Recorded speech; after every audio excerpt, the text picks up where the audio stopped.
sum everything up. Uh, there's a video somebody sent me, and they donated to the page like you guys could do. And thank you for donating to the page by clicking the link in the description box. We appreciate that. That's our super chat. And you guys could hit up the Cash App as well. My name is Carcino. It's your choice, whichever one you choose to use. But they sent me a link to a video. I watched the video, and it's one of Dominique, and he's going through like a whole lot of different stories. And he gets to the Michael Jordan, saying that Michael Jordan came in his locker room. And I know this because I remember the game. I remember everything around the game. And I could probably help Dominique with things he didn't know at the time. Because Michael Jordan went off and had the game of all games against Dominique that day. He scored 61. They lost, but Dominique scored like 30 something that game. But this is the reason why this happened. Now, in 1987, the Bulls didn't have a great team.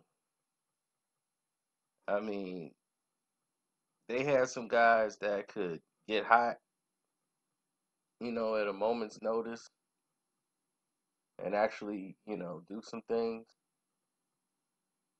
But other than that, the Bulls was very scarce and a very sporadic team. They just weren't good. So, with this being in play,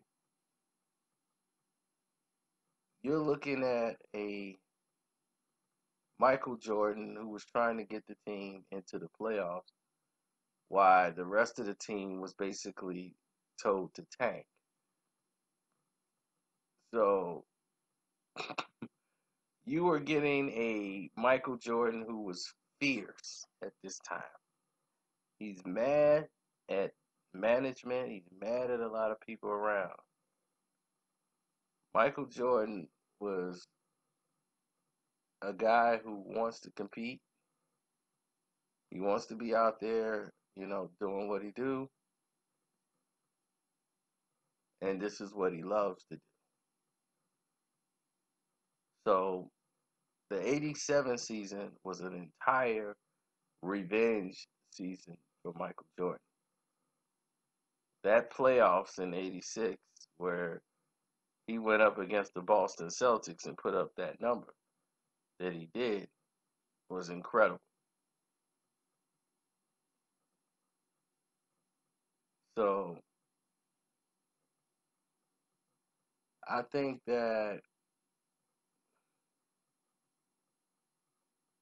I believe in my heart of hearts that in 87, because they weren't a good team, and they were young, still getting to know each other and all that. And it was just Michael on a tear that year. He was on such a tear. They couldn't stop him. And going down the stretch, the Bulls would win some games, lose some games. So it was about 500. And the fact that last season they wanted him to tank and he refused, and he ended up getting to the playoffs and, making a noise, it put the league on notice that next year, y'all better look out for Michael Jordan. So 1987 was probably one of his most like angry seasons. Played the game real angry, real ferocious, like he really has something to prove. And not just to us, to the Bulls ownership organization. He wanted to leave a mark because they were like, man, we better get this guy before he fizz out and get hurt again. Is he durable? Michael might hurt himself. And that whole season, he was just insane. And people didn't realize that this happened right at the end of the season. The Bulls was trying to move up to another playoff spot. They already had clinched the playoffs. They was going to be in it They didn't have a good record that year. Atlanta, that's probably the year the Hawks. That was probably the best Atlanta Hawk team they've ever had.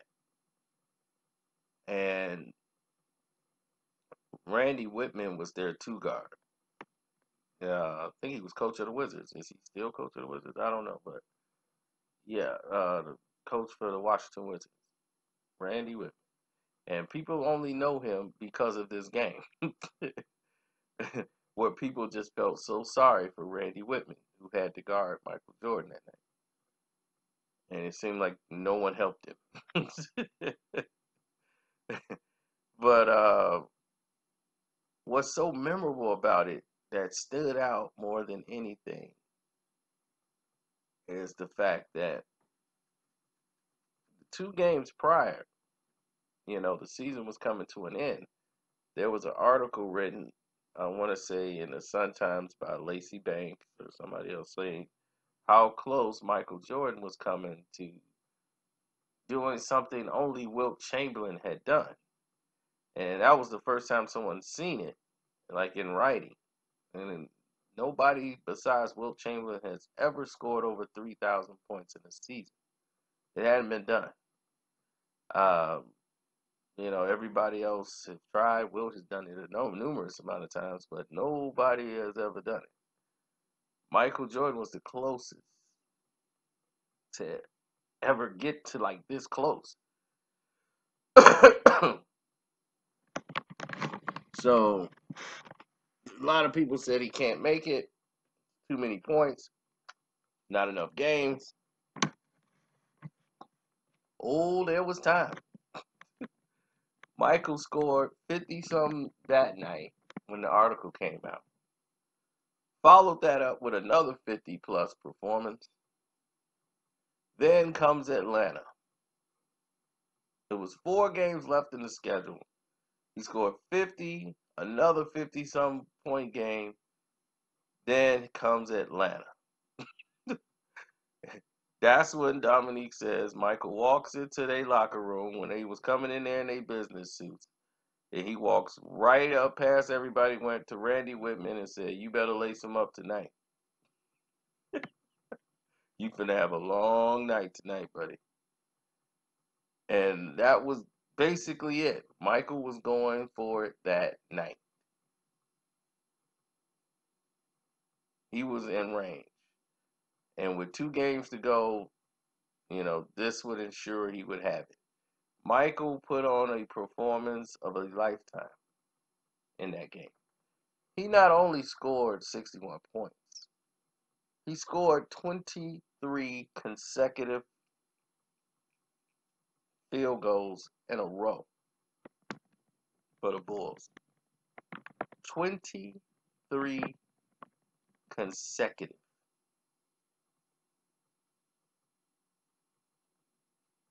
23 consecutive.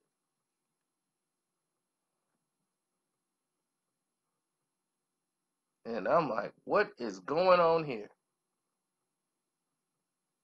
It was incredible. And the thing is, the Bulls lost the game. Dominique hit the game winner with like about 10 seconds to go. Michael came down, took a shot at half court, and it hit the front of the rim. He almost won the game. And what a great game it was. And that 61 put him over Wilt. Put him over 3,000 to put him in the same category as Wilt Chamberlain. So that's why Michael was putting up those big numbers.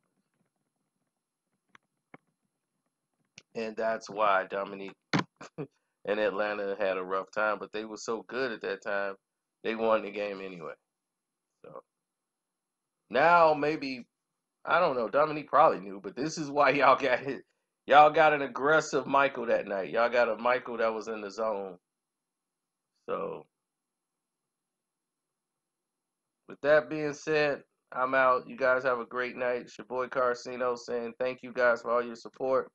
I appreciate it. Much love.